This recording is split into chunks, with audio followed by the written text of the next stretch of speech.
നടത്തിയിരിക്കുകയാണ് president Sayyid Muhammad Jifri Muthukoya Thangal. വിട്ടുപോയ സുന്നി സംഘടനകൾ മാതൃസംഘടനയിലേക്ക് തിരിച്ചു വരണം എന്നും ഇക്കാര്യം കഴിഞ്ഞ ദിവസം ചേർന്ന കേന്ദ്ര മുഷാവറ യോഗം ചർച്ച ചെയ്തു എന്നും അദ്ദേഹം പറയുകയുണ്ടായി. ആദ്യം നമുക്ക് ആ വാക്കുകളിലേക്ക് പോകാം.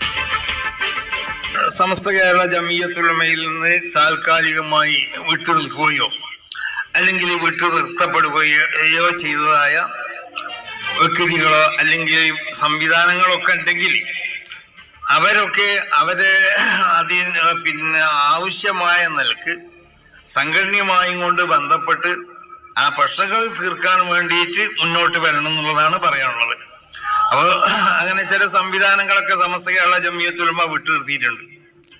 അത് വിട്ടുനിർത്തിയത് അത് പ്രശ്നം പരിഹരിച്ചുകൊണ്ട് സമസ്ത കേരള ജമിയത്തുൽ ഉലമയിലേക്ക് അവർ തിരിച്ചു വരണം എന്നാണ് അവരോടും പറയാനുള്ളത്. വ്യക്തികളാണെങ്കിലും അങ്ങനെ തന്നെ.